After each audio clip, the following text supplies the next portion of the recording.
Hello friends, బాగున్నారా? Friends, first time నా video చూస్తే సబ్స్క్రైబ్ చేసుకోండి, లైక్ చేయండి, షేర్ చేయండి. ఎందుకంటే ఫస్ట్ కొత్తగా వీడియో చేస్తున్నాను, కొంచెం సపోర్ట్ చేయండి ఫ్రెండ్స్. లైక్ చేస్తే కదా నేను మరికొన్ని వీడియోలు చేయడానికి ఇంట్రెస్ట్ వస్తుంది. ప్లీజ్ ఫ్రెండ్స్, సపోర్ట్ చేయండి. చూడండి, సాయంత్రం పూట చక్కగా ఇంట్లో మిర్చి బజ్జీ వేసాను. చూడండి, చిన్న చిన్న మిర్చి, పెద్దవి కాదు, ఇంట్లో ఉండే మిర్చితోటి కొంచెం పెద్దవి చూసేసాను.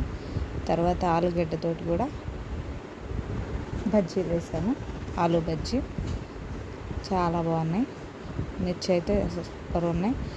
ఉల్లిపాయ పకోడీతో మామూలుగా కాకుండా బోండాలు టైప్లో వేసాను ఫ్రెండ్స్. అవి చక్కగా లోపల కూడా ఉడికి చాలా ఉల్లిపాయ, మిర్చి, కరివేపాకు అన్నీ కలిపి చక్కగా వేసాను. జీలకర్ర అన్నీ వేసి అసలు ఏమో టేస్టీగా ఉన్నాయి, చాలా బాగున్నాయి.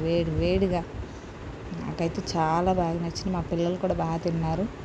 చక్కగా ఇలా వర్షం పడినప్పుడు లేదా పిల్లలు సాయంత్రం పూట ఇంట్లో ఉంటారు కదా, ఎవరైనా సరే ఇలాంటివి చేసుకోండి, చక్కగా బాగుంటాయి. మిర్చి చూడండి, ఘాట్ అనేది లేదు, చాలా టేస్టీగా ఉన్నాయి, బాగున్నాయి.